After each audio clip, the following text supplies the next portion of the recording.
សួស្តីអ្នកទាំងអស់គ្នាថ្ងៃនេះថ្ងៃចុងសប្តាហ៍ថ្ងៃអាទិត្យមកលេងខេត្តកំពតតែឈៀងមកហូបបាយនៅភ្នំដំរីរមៀហូបបាយហើយជូលីខ្ជូតមែនវើយអាគេឡើងខ្ជូតហ្នឹងហើយតែហូបបាយហើយមិញតិចទៀតប្រហែលជាម៉ោង9ចេញទៅខេត្តកំពតបន្តទៀត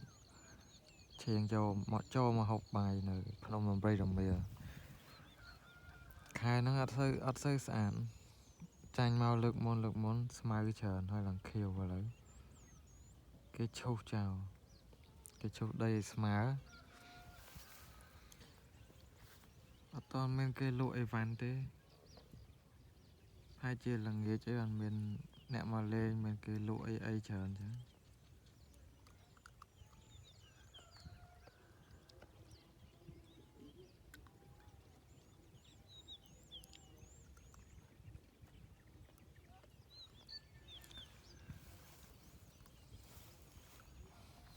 ទេសភាពចាញ់មកលើកមុនចាញ់ខែភាសាស្អាតហើយតែមានស្មៅនេះស្អាតទេតើស្មៅស្អាតទេហ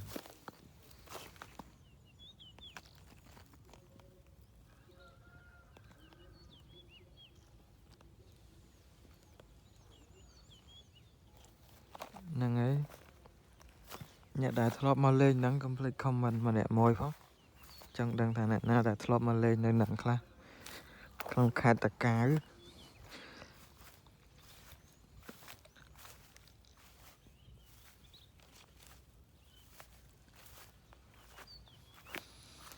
ដល់កហើយអ្នកផឹកស៊ីឲ្យចោលសម្រាប់អញ្ចឹងអត់មានខួរគិតហ្មងអត់ជួយសម្អាតហើយជួយបរិយាបន្ថែមទៀត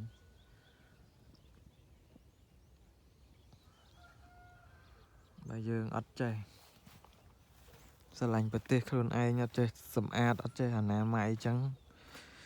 ប្រទេសមិនរីកចម្រើនទៅមិនអភិវឌ្ឍការទៅបើយើងជាមនុស្សដែលខ្វះការយកចិត្តទុកដាក់ចំពោះប្រទេសជាតិខ្លួនឯងអញ្ចឹងអត់ចេះមើលថែអត់ចេះស្រឡាញ់ប្រទេសខ្លួនឯងផង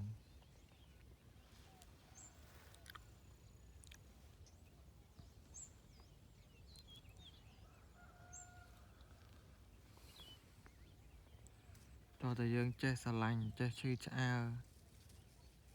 ចេះថែទាំប្រទេសយើងទើបប្រទេសយើងនឹងវារីកចម្រើនបានទើបមានការអភិវឌ្ឍទើបប្រទេសយើងខ្លាំងទើបសត្រូវឈ្លានពានសងខាងយើងហ្នឹងគេអត់ហ៊ានមើលងាយយើងគេអត់ហ៊ានឈ្លានពានយើងតែយើងមនុស្សគេហៅថាមនុស្សដែល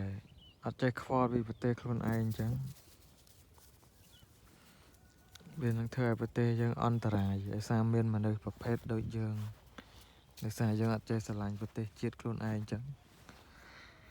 ហ្នឹងហើយវែងឆ្ងាយតិចទេតែចង់ចែករំលែកគំនិតរបស់ខ្ញុំឲ្យអ្នកទាំងអស់គ្នាប្រទេសហ្នឹងជាប្រទេសរបស់យើងទាំងអស់គ្នាអញ្ចឹងហើយយើងត្រូវចេះឈឺចាប់ត្រូវចេះថែរក្សាប្រទេសជាតិដែលដូនតាយើងគាត់ខំពលីឈាមស្រស់សាច់ស្រស់ឲ្យយើង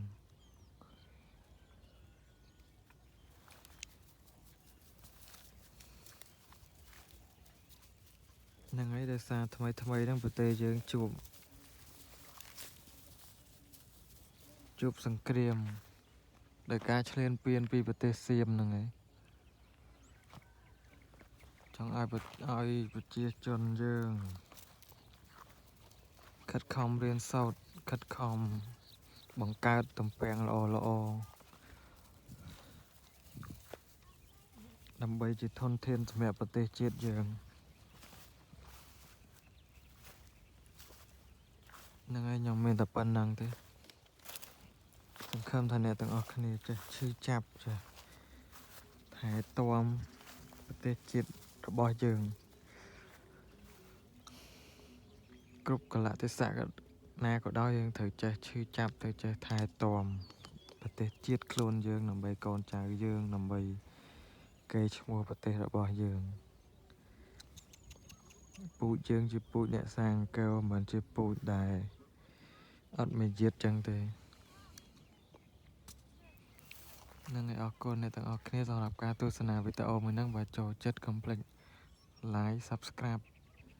Channel YouTube របស់ខ្ញុំម្នាក់មួយផងហ្នឹងហើយអរគុណអ្នកទាំងអស់គ្នា